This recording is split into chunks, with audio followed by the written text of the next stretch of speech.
Konjunktionaladverbien. In meinem heutigen Video erkläre ich dir die Konjunktionaladverbien, aber nicht nur, was Konjunktionaladverb heißt oder welche es gibt, sondern vor allem auch, was ist eigentlich der Unterschied zwischen einem Konjunktionaladverb und einer Konjunktion. Denn beide verbinden Sätze, Satzteile oder Wörter miteinander, aber es gibt einen ganz großen Unterschied bei der Wortstellung.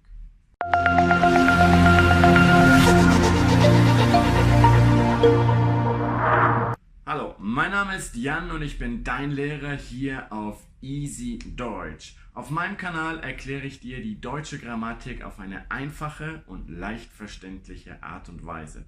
Heute geht es um die Konjunktionaladverbien. Langes, relativ kompliziertes Wort, aber eigentlich gar nicht wirklich schwer, denn wie es schon im Namen drin steht, Konjunktion kommt aus dem Lateinischen, bedeutet verbinden, also Konjunktionaladverbien verbinden immer unterschiedliche Teile des Satzes oder auch ganze Sätze. Damit ich dir das anschaulich mit Beispielen erklären kann und auch genau zeigen kann, wo der Unterschied zur Konjunktion liegt, dafür wechseln wir jetzt in mein E-Book. Konjunktionaladverbien. Was ist das eigentlich? Konjunktionaladverbien sind Adverbien, die Sätze, Satzteile, Wörter oder Wortgruppen miteinander verbinden. Der Unterschied zur Konjunktion ist hauptsächlich, dass Konjunktionaladverbien Satzglieder sind und Konjunktionen nicht. Das bedeutet, sie zählen als Position und stehen somit in der Regel auf Position 1 und nicht auf Position 0, wie die Konjunktionen. Viele der Konjunktionaladverbien wirst du schon kennen, denn sie können auch modal, kausal, temporal oder lokal benutzt werden. Und wenn sie aber an Position 1, also direkt hinter dem Komma, stehen, dann haben sie häufig eher den verbindenden Charakter und sind dann Konditionaladverbien. Wenn sie irgendwo in der Mitte vom Satz stehen, sind es modal, kausal, temporal, lokaladverbien. Das als kleiner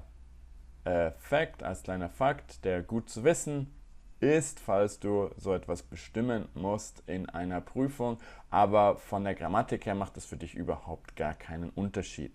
Was du wissen musst, ist der Unterschied zwischen Konjunktionaladverbien und Konjunktionen.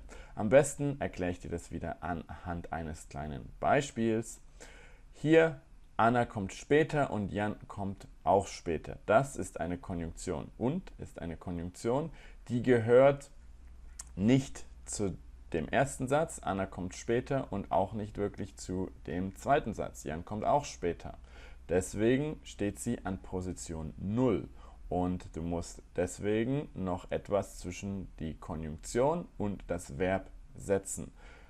Zum Beispiel das Subjekt. Du könntest auch einen Zeitpunkt oder irgendetwas anderes da hineinsetzen. Hauptsache, das Verb steht an zweiter Stelle. Erinnere dich, Verben wollen in Hauptsätzen immer an der zweiten Stelle stehen. Und mit einem Konjunktionaladverb sieht das anders aus. Anna kommt später, außerdem kommt Jan auch später. Hier, das ist ein Adverb und deswegen muss das Subjekt dann hinter das Verb gehen, denn das Verb möchte ja an der zweiten Stelle stehen. Deswegen ist es wichtig, dass du den Unterschied zwischen Konjunktion und Konjunktionaladverb kennst, denn es ist ein Unterschied in der Satzstellung hier. Grundsätzlich ist es am einfachsten zu lernen, was Konjunktionen sind. Da gibt es nämlich nicht so viele von.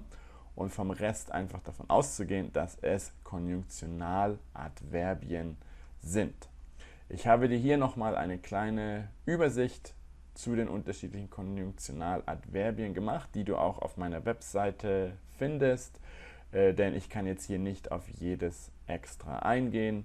Es gibt die kopulativen, also aneinanderreihenden, außerdem, zudem, dazu, daneben und so weiter.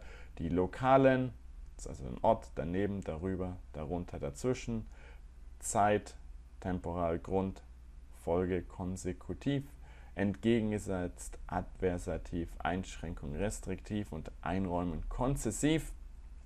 Die haben alle in ihrer Kategorie eine mehr oder weniger gleiche Bedeutung. Was die genau bedeuten, schau am besten im Wörterbuch nach. Sie können alle auch in dieser Bedeutung benutzt werden und eben nicht immer konjunktional. Wie bereits am Anfang erwähnt, wenn sie hinter dem Komma oder ganz am Satzanfang stehen, dann verbinden sie etwas, sind Konjunktionaladverbien, aber Konjunktionaladverbien haben auch immer noch eine eigene Bedeutung, wenn der Fokus nicht auf dem Verbinden liegt. So, jetzt kennst du den Unterschied zwischen Konjunktionen auf der einen Seite und Konjunktionaladverbien auf der anderen Seite. Die Übersicht wie im Video findest du auch kostenlos auf meiner Webseite. Den Link dazu habe ich dir hier unter dem Video in die Videobeschreibung gepackt. Und falls du gern mich, meinen Kanal und meine Webseite unterstützen möchtest, dann lass einfach einen Like hier beim Video da und schau dir natürlich auch mein E-Book an. Den Link dazu findest du hier direkt im Video und neben dieser Lektion findest du auch über 120 weitere Lektionen, immer die deutsche Grammatik auf eine einfache und leicht verständliche Weise erklärt. Und ganz wichtig zu erwähnen, die E-Books gibt es auch mit Übersetzungen auf Englisch, Arabisch, Farsi und auch vielen weiteren Sprachen. Also schau einfach mal rein.